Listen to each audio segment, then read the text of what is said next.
on va parler un petit peu de méthodologie dans ce rapport et cette note de synthèse. D'accord? On en parlera aussi dans le compte-rendu, mais dans le dernier chapitre, du coup. Au niveau méthodologie, c'est la méthode, comment on fait son rapport, comment on fait sa note de synthèse. On a déjà parlé du plan pour le rapport, d'accord?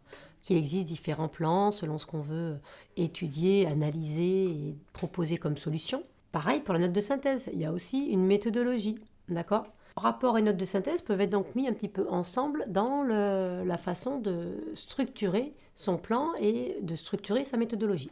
Donc vos rapports, pour être véritablement percutants, doivent répondre impérativement à 2 critères. Acceptabilité, il doit être acceptable. Qu'est-ce que ça veut dire acceptable? Ça veut tout et rien dire.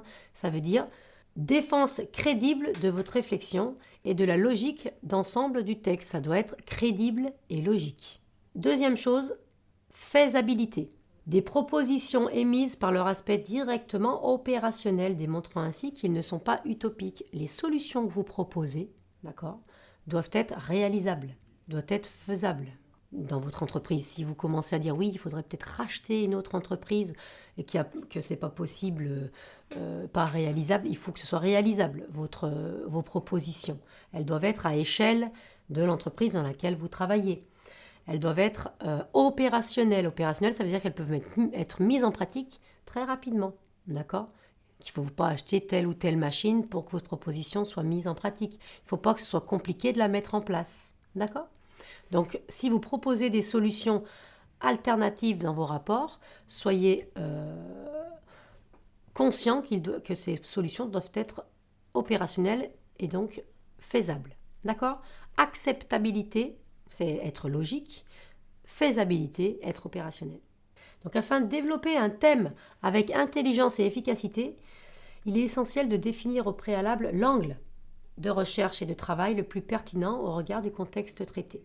Vous allez devoir vous baser très souvent sur un angle. Il vous sera défini souvent cet angle. À votre examen, on va vous dire de faire un rapport ou une note de synthèse sur ça, ça, ça. On va vous le donner, l'objet.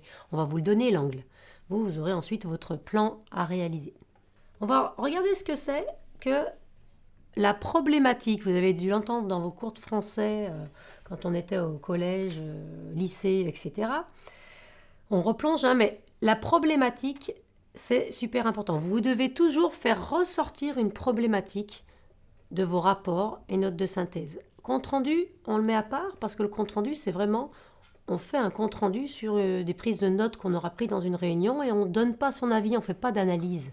Donc on va moins avoir de réflexion. Rapport et notes de synthèse, là, il va y avoir une réflexion. Il va donc y avoir une réflexion sur la problématique.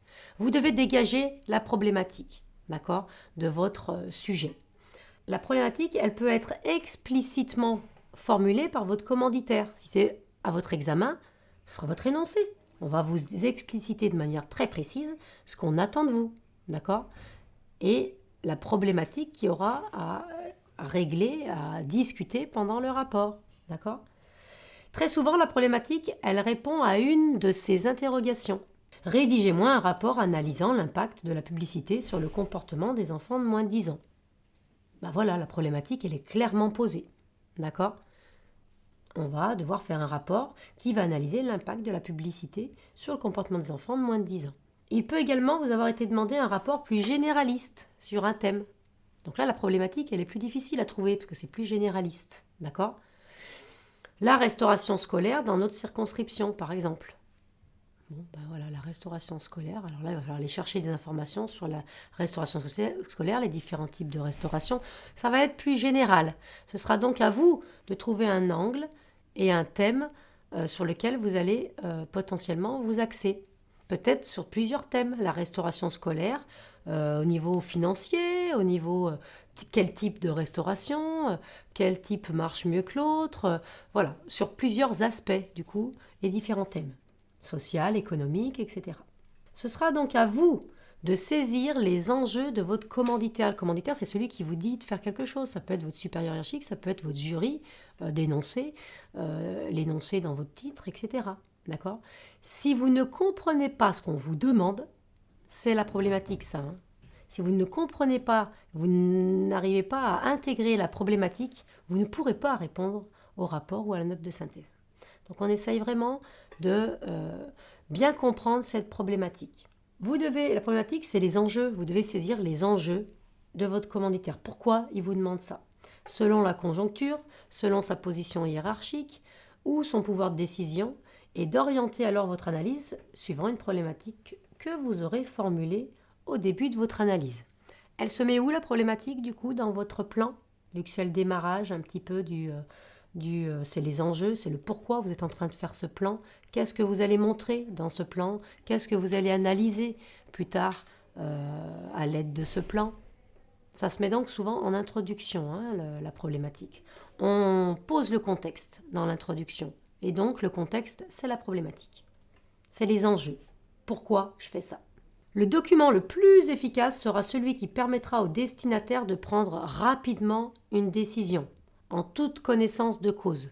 Pourquoi vous faites un rapport ou une note de synthèse? Pour aider quelqu'un. En fait, vous faites ça pour... très souvent, vous allez faire ça, par exemple, pour votre patron qui va aller dans une réunion la semaine prochaine et il vous a demandé de faire un petit point général, une note de synthèse sur une activité dans l'entreprise. D'accord? Vous allez devoir aller chercher les informations. Il va peut-être vous donner des documents. Il va peut-être vous dire, écoutez, moi j'ai tous ces documents. Est-ce que vous pouvez me les synthétiser en une note de synthèse? Il va falloir que je fasse un petit débrief lors de ma réunion de la semaine prochaine. Vous allez aider votre patron à peut-être préparer sa réunion en lui synthétisant certains documents et en lui faisant une petite note de synthèse, laquelle pourra être présentée lors de la réunion. Peut-être pas par vous, hein, mais peut-être par quelqu'un d'autre. C'est pour ça que le rapport, attention, il doit être fait. Des fois, il est fait pour vous, des fois, il est fait pour quelqu'un d'autre. Le rapport ou la note de synthèse. En tout cas, pour qu'il soit efficace, il faut qu'il permette au destinataire de prendre rapidement une décision en toute connaissance de cause. S'il y a un problème, prendre une décision. Si c'est une note de synthèse à présenter lors de la réunion, il faut qu'il puisse la présenter de manière précise et qu'il soit à l'aise et qu'il comprenne ce qui est raconté dans la note de synthèse. Alors comment on la présente, cette note de synthèse? On finira là-dessus. Présentation, mise en forme. La page du titre du rapport ou de la note de synthèse, il se présente un petit peu pareil, hein, les deux, hein, le rapport et la note de synthèse. Hein. La page titre du rapport doit comporter le nom de l'organisme concerné, celui de l'auteur, la date de production et à qui le rapport est adressé. D'accord? On va faire une page complète là-dessus. D'accord? Puis après, on va partir sur un rapport. L'introduction doit présenter les raisons pour lesquelles le rapport a été commandé. Pourquoi ce rapport a été commandé? Pourquoi je fais ce rapport? Et la problématique dont il traite. Nous allons étudier le problème de la restauration scolaire dans notre circonscription.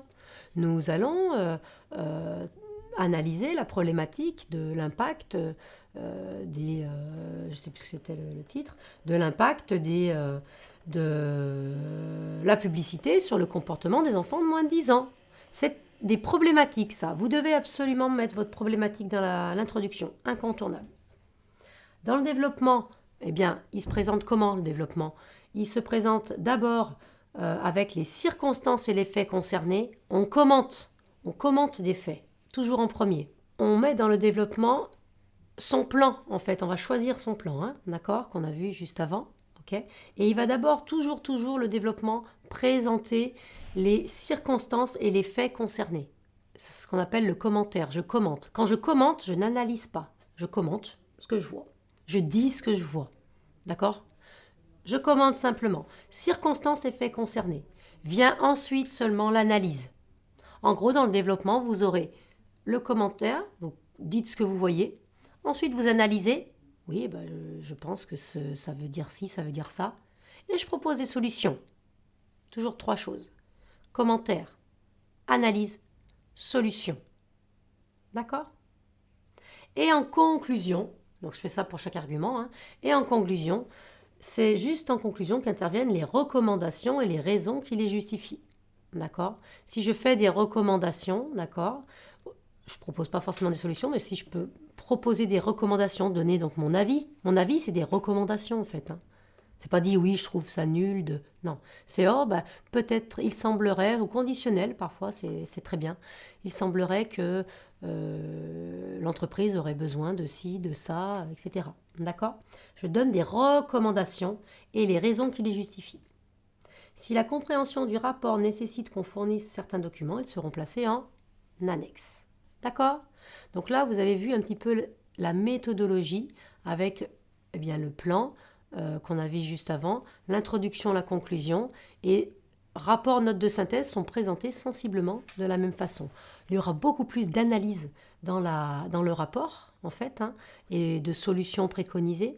Dans la note de synthèse, ce sera plus synthétiser des documents et donner des recommandations derrière. Donc voilà toute la différence. C'est un gros bloc, le rapport et la note de synthèse. Rappelez-vous, vous, de votre côté, vous aurez peut-être des rapports à faire dans votre job, pour votre titre, pour vos examens, c'est souvent des notes de synthèse. Vous avez à synthétiser certains documents qu'on vous aura donnés en annexe, tout en donnant des recommandations quand même. Voilà pour le chapitre rapport et notes de synthèse.